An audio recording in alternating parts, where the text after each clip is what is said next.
Real, raw, and uncut. I'm TyTeaV Nelson, and welcome back to TyTeaV. The title of today's show is Daddy's Little Girl, okay? And that's a touchy topic, touchy topic, right? Touchy, right? So it's just funny because I'm always on social media, y'all, and I'm scrolling, and nowadays you see all kinds of memes that joke about everything, right? So they talk about mommy issues, they talk about daddy issues, they even make jokes about diseases nowadays, you know, and it's not funny to be real. It's not funny for people who that's their life, you know, and to have an absent parent. That wasn't my fault. It wasn't my choice, my decision.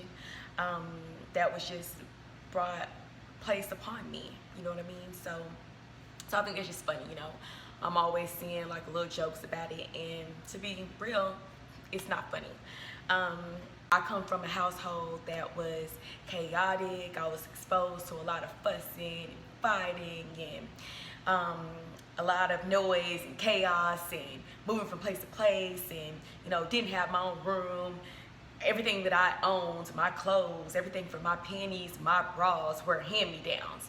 My mom was dating a guy and she let him move in, and he did not work. He was a deadbeat and we all hated him, okay? He was doing like this home-based business that was not really producing any kind of, you know, income, and now my mom is sitting here with 4 kids. You know, she needed a man who could help, not another mouth to feed, okay? And on top of all of that, he was a married man with a whole wife and family. Just to give y'all some examples, okay? So my sister was like 16, 17 and pregnant, right? My sister was like working at Starbucks, and literally my sister would be catching the bus back and forth to work and coming home and giving her paycheck to my mom and Mr. Marvin. That was his name, Mr. Marvin, okay? My sister was bringing home the bacon, okay, and giving it to my mom and Mr. Marvin to make sure that we had food on the table and stuff like that, okay? And she was pregnant at the same time. There were problems in the household, okay? And we should have gotten to the root of it, find out what's going on. My mom didn't know that I was getting bullied every day, that sometimes I was taking bottles to school, beer bottles to school, that I'm finding on my way when I walk to school to protect myself at school. So I had things going on. You gotta watch what is poured into children. If people keep beating on you or people keep pouring negative energy in you, it's gonna come out somewhere. So it was coming out in the household. So instead of like putting me in a program, we need to find out what was the deep-rooted issue, right? My mom didn't know what I was dealing with every day. We never got to the root of the problem. She would just put us in programs. Or I'm living with somebody else, I'm living here, I'm living there, but never really getting down to the core issue. I remember being in this program called The Bridge. I remember being in a psychiatric place. I remember going to jail, okay? So let's talk about it. I'm gonna keep it real with you. You know, I went to jail because me and my mom got into a physical fight, okay? And if I'm not mistaken, not only did I fight her, I fought her boyfriend too. I did not believe that a man who was a deadbeat, who was not contributing to my family or making my family better, and was not my father, should be putting his hands on me. I was not having it. I wasn't with it. A guy who was not pouring into me in any positive ways, not helping my mom in any positive ways, watching us struggle, another mouth to feed, just sitting on the couch on the computer doing a home-based business that was not producing money. No, I wasn't. I didn't believe it was okay then, and I don't agree with it now. This man never even read me a book when I was a kid. That was the least he could do if he didn't have money. He didn't even do those things. And then to feel like you can hit me, you can discipline me. No. One day, I can remember me and him fighting. And like I wasn't going, you know, and I can remember him pulling me by my leg. I was on the bed, pulled me by my leg and I bashed my head on the cement, okay? I bashed my head on the hard floor. It was like boom, I hit my head hard, okay? And I slide across the floor. He's pulling me by my leg, dragging me on the floor, okay? And I remember grabbing my mom's leg and her like moving my hand and letting him throw me out on the lawn like I was no one, like I was nothing, and in front of people too. And I ended up going to jail that day, right? And you know, I'm gonna keep it real with you, like Mom had 4 kids and we were all angry. You know, I was angry that my dad was not there. I was angry that I did not have stability, that I was moving from place to place. I can remember even one time living in a hotel, a motel on 79th Street in Miami, and that is a street where prostitutes, you know, reside, okay? I can remember things like that. I was angry because I didn't have things that I should have as a little girl. I barely had clothes and shoes. I can remember going to my best friend's house before school and they would give me like clothes to wear, shoes to wear. I can remember going on field trips and not having no money. Like my mom signing a form so that I can go to the fair and would just tell me, maybe somebody will, maybe somebody will what? I was a kid and I was angry. I was mad as hell. And we were angry, all of us. We felt like my mom dated a man and she put him before her kids. It was a man who did not work, a man who was not contributing in any kind of way. I don't remember him ever like pouring into me anything, anything that was worthwhile. And I want to say that I'm not, you know, putting my mom down now that I'm an adult. I know that my mom has a mental illness. I know that she had things that happened to her and that's why she was who she was and she did the best she could. One thing I'm thankful for is that my mom stayed.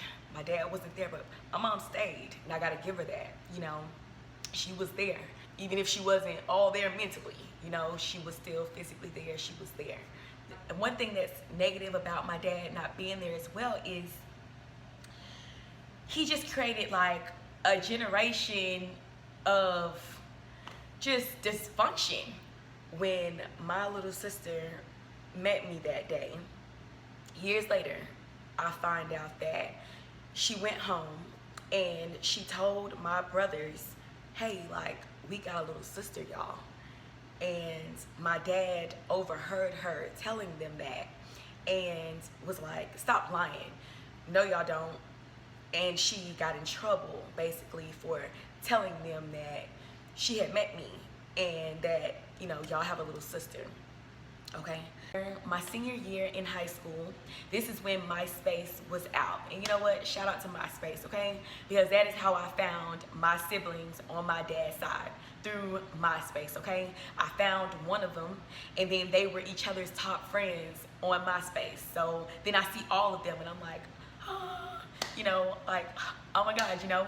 I had dreamed of meeting them my entire life. I knew about them, you know? So I had dreamed of meeting them my entire life, you know? Then we ended up like doing a 3-way and like, or a 4-way, and we all like talked on the phone and stuff and all that kind of stuff. So that same year, my senior year, one of my brothers who I am close with, he's really the only one who talks to me. One of my brothers, he told me that my dad said that I was lying, that I was not his. Told him that he did a DNA test and I wasn't his. We never did a DNA test. My mom told me that they did have to go to court, you know, for child support, and he refused to do a DNA test because he knew I was his and I look just like my dad. I've got this vein that protrudes in the middle of my forehead and it's from him, okay? It's his. Thanks, Dad. I hate that vein. So anyway, so basically said that I wasn't his and stuff, told that to my siblings that, you know, I wasn't his and that I was just lying or whatever, but he did pay child support for me. So even if I'm not his, which I know I am, why were you paying child support for a child that wasn't yours? So why are you paying the bill? Okay, you know, I have this whole side of my family that I do not know. Now my siblings have children. You know, my nieces and nephews, they're growing up not knowing me. They don't know who I am. You know, I'm on Instagram, I'm on Facebook, and seeing my niece, my nephew, they don't know who I am, you know. So, that's crazy, right? It's a whole part of just dysfunction, generational dysfunction that he has caused, right? So let me tell you, men out there, your daughters need a covering. And I just couldn't wrap my mind around that. Any man who would not be a part of his daughter's life, and then to have experienced what the world is like, and to be okay with her just being out there alone without a covering, it says so much about just the person and their character. You know, I think that's mind-blowing. I can't even wrap my mind around that now that I'm 30 and I have actually like lived life, and I see how crazy it is. There's no way in heck that I could have a child and not be there. It's crazy out there. It's a crazy world out there. It's like giving your child to the wolves, you know. And I won't tell you that this is not emotional to talk about. It still has a lingering hurt. Still has a lingering hurt, but I am more so just at peace with it. I got to a point where I stopped trying to reach out. I'm not gonna force any man to want to be a part of my life, you know. It's his loss, you know. He has a beautiful daughter, you know, that he's missed out on, you know, so much. He's missed out on so much, you know. So just to everybody, you know, our daughters need a covering, y'all. Our daughters need a covering.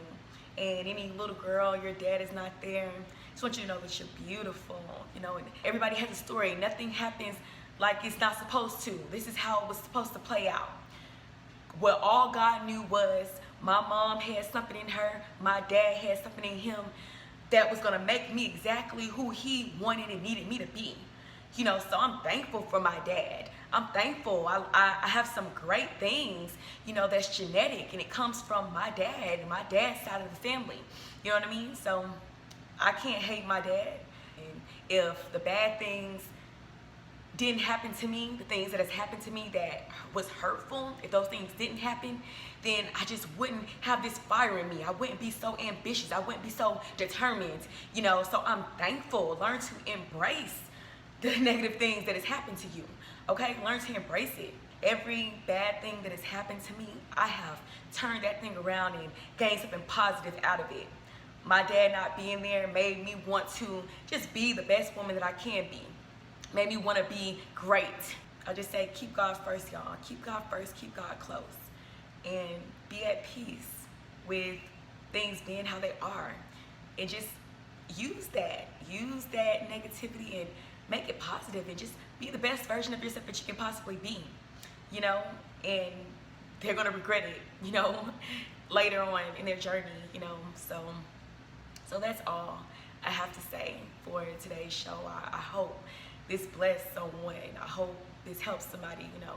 Just be at peace and just know that you, whether your father is here, whether your father was in your life or not, that all the while you had a father. I've never been fatherless. All the while I had one. He's been watching over me my whole life, and I'm thankful, you know. So real, raw, and uncut. It's TyTeaV.